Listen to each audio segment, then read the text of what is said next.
20 থেকে 30 মিনিট সময় নিয়ে সহবাস করার উপায় কি? বা আমি কেন করতে পারছি না? অনেক পুরুষ ভাই এই প্রশ্নগুলি করে থাকেন। তো আমরা অনেক সময় দেখতে পাই যে অনেক দম্পতি আছেন যে তারা হয়তো 5 থেকে 7 মিনিট সময় নিয়ে সহবাস করতেছেন এবং এই সহবাসের মাধ্যমে স্ত্রী যেমন অর্গাজমের সুখ পাচ্ছেন, অপরদিকে হাসব্যান্ড হিসেবে যিনি আছেন তিনিও কিন্তু সহবাসে পরিপূর্ণ তৃপ্তি বা ভালো লাগাটা অনুভব করতে পারছেন। কিন্তু তারপরেও তারা অতৃপ্তি থেকে যাচ্ছেন। তাদের মনের মধ্যে একটা বিষয় থাকতেছে যে আসলে কেন আমি দীর্ঘ সময় নিয়ে বিছানায় থাকতে পারছি না। এর মূল যে কারণ সেটা হচ্ছে আপনার প্রতিযোগিতামূলক মনোভাব। অর্থাৎ আপনি যখন প্রতিযোগিতামূলক মনোভাব নিয়ে বিছানায় যান যে আমার স্ত্রী হ্যাপি হলো কি কষ্ট পেলো সেটা মুখ্য বিষয় না, বা আমি হ্যাপি হচ্ছি কি কষ্ট পাচ্ছি বা সেটা কোনো মুখ্য বিষয় না। মুখ্য বিষয় হচ্ছে যে আমার দীর্ঘ সময় বিছানায় থাকতে হবে, পেনিট্রেশন করতে হবে।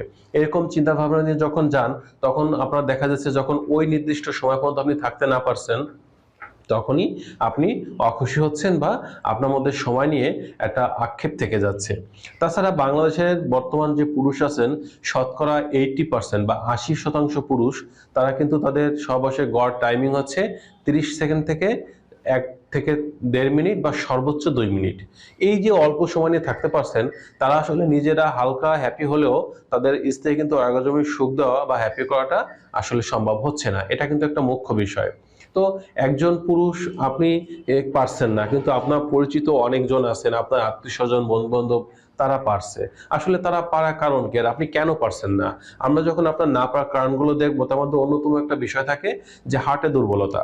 অর্থাৎ আপনার হার্ট যদি দুর্বল থাকে সেক্ষেত্রে দেখা যাচ্ছে আপনি দীর্ঘ সময় নিতে পারবেন না। কারণ যাদের হার্ট দুর্বল থাকে তারা যখন একটু এক্সাইটেড হন বা উত্তেজিত হন তখন তাদের হার্টবিট বেড়ে যায়। হার্টবিট বেড়ে গেলে তখন তারা বীর্য ধরে রাখতে পারেন না। দ্রুত বীর্যপাত ঘটে যায়, যার ফলে বিছানায় তার নিজে যেমন অতৃপ্তি থাকেন, স্ত্রীও কিন্তু অতৃপ্তি থাকে।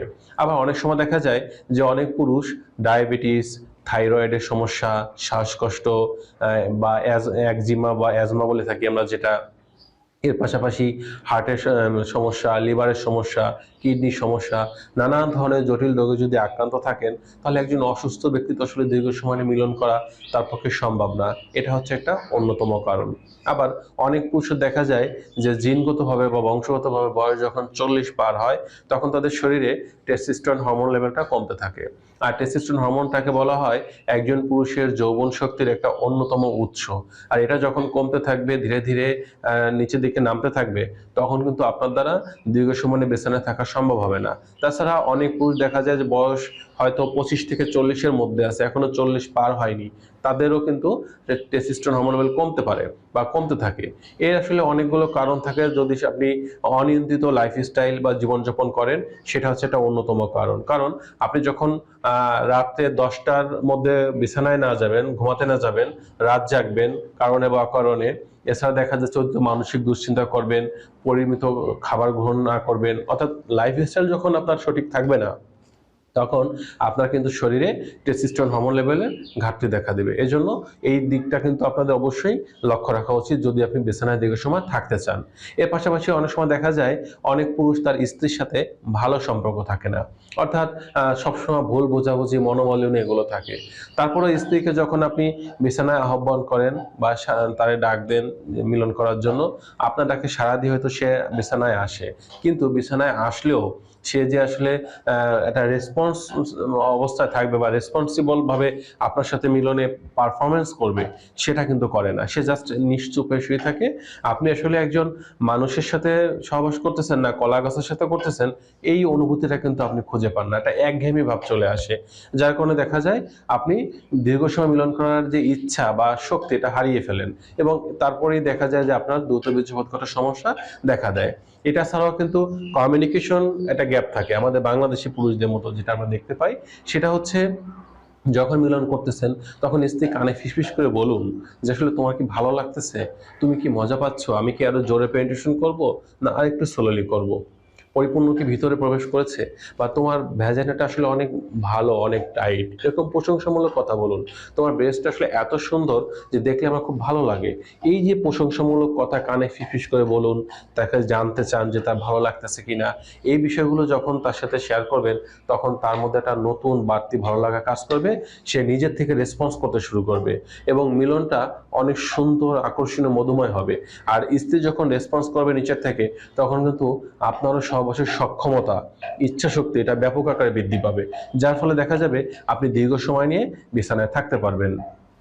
আবার অনেক সময় দেখা যায় যে আমাদের অনেক পুরুষ আছেন, তারা বিভিন্ন পজিশন বা আসনে মিলন করাটা বোঝার চেষ্টা করেন না বা বুঝতে চান না। তারা দেখা যায় যেটা করেন, স্ত্রী হয়তো নিচে চিত হয়ে শুয়ে আছে, হাজব্যান্ড উপরে উঠে মিলন করতেছেন, যেটাকে বলা হয় মিশনারি পজিশন। আপনি শুধু এই একটা পজিশনে না করে আপনি দেখা যাচ্ছে কাউগাল মেথড পজিশন বা ওমেন অন টপ পজিশনটা অ্যাপ্লাই করতে পারেন, আপনি ডগি স্টাইল অ্যাপ্লাই করতে পারেন, আপনি দেখা যাচ্ছে যে জি হুইস পজিশন এটাকে অ্যাপ্লাই করতে পারেন। অর্থাৎ বিভিন্ন স্টাইল বা পজিশনে যখন আপনি মিলনটা করবেন, তখন দেখা যাবে দুজনের মধ্যে, স্বামী দুজনের মধ্যে কিন্তু নতুনত্ব, ভিন্নতা এগুলো খুঁজে পাবেন। এবং এই যে নতুনত্ব বা ভিন্নতা, এটা কিন্তু আপনাদের দীর্ঘ সময় নিয়ে মিলন করার যে আকাঙ্ক্ষা, ইচ্ছা, সক্ষমতা টোটালি বৃদ্ধি করে দিবে এবং দীর্ঘ সময় নিয়ে কিন্তু আপনারা বিছানায় থাকতে পারবেন।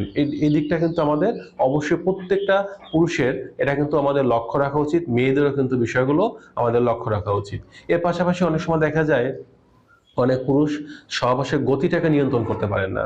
অর্থাৎ দেখা যাচ্ছে স্ত্রীর কাছে গিয়ে খুব দ্রুত গতিতে পেনিট্রেশন করেন।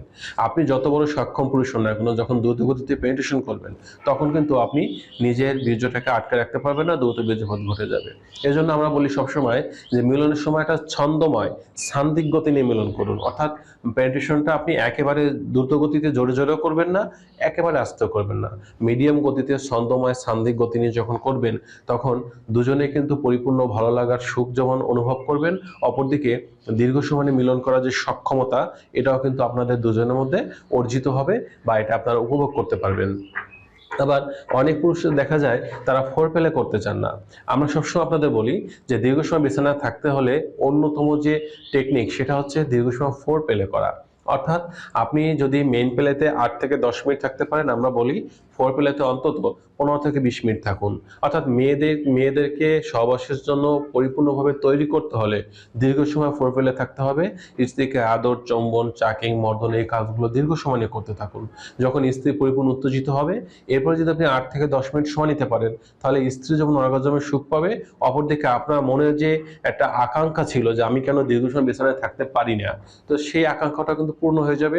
আপনি যদি 15 থেকে 20 মিনিট ফোর প্লে করেন, 10 থেকে 12 মিনিট যদি মেইন প্লে করেন, তাহলে অটোমেটিক ভাবে কিন্তু 30 মিনিটটা কিন্তু পার হয়ে যাচ্ছে। সেটা কিন্তু আপনার মনের আকাঙ্ক্ষাটা পূর্ণ হচ্ছে, দুজনে কিন্তু হ্যাপি হতে পারছেন। এই বিষয়গুলো কিন্তু আপনি লক্ষ্য রাখতে পারেন।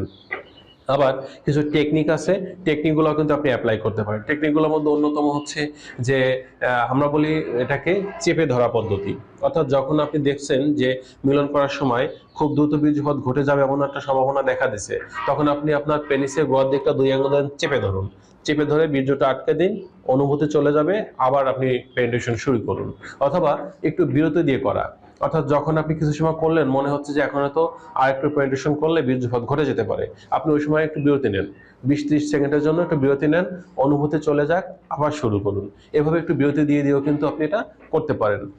এতগুলো নিয়ম আপনাদের বললাম, এতগুলো টিপস দিলাম, এগুলোর অ্যাপ্লাই করার পরেও যদি আপনি মনে করেন যে না, আপনার প্রথম থেকেই সমস্যা ছিল, অর্থাৎ আপনি 1-1.5 মিনিটের মধ্যে বীর্যপাত ঘটানোর যে সমস্যা বা অভ্যাস, সেটা থেকে বেরোতে পারছেন না, তাহলে বসে থাকা যাবে না। সেক্ষেত্রে অভিজ্ঞ রেজিস্টার্ড চিকিৎসকের শরণাপন্ন হতে হবে। আর এক্ষেত্রে আপনাদের আমি সাজেস্ট করব ন্যাচারাল এবং হোমিওপ্যাথি মেডিসিন সেবন করার জন্য।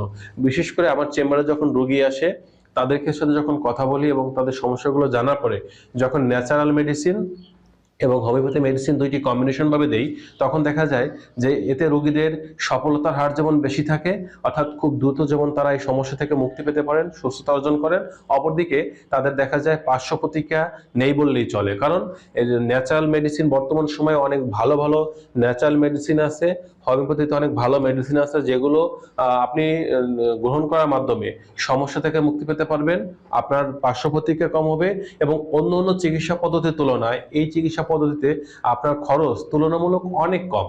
এবং যদি কোনো রোগী নিয়মিত 2 থেকে 3 মাস এই চিকিৎসা গ্রহণ করতে পারেন, কম্বিনেশন ন্যাচারাল এবং হোমিওপ্যাথি কম্বিনেশন মেডিসিনের ট্রিটমেন্টটা যদি গ্রহণ করতে পারেন, তাহলে অল্প টাকার মধ্যে অল্প খরচে খুব সুন্দরভাবে তারা পার্শ্ব প্রতিক্রিয়ামুক্তভাবে সুস্থতা অর্জন করতে পারবেন। ভিডিও সবশেষে একটা বিষয় আপনাদের বলবো, সহবাসে দুজনেই তৃপ্তি লাভ করলে সময় নিয়ে কখনো আসলে চিন্তা না করাটাই সবচেয়ে বুদ্ধিমানের কাজ।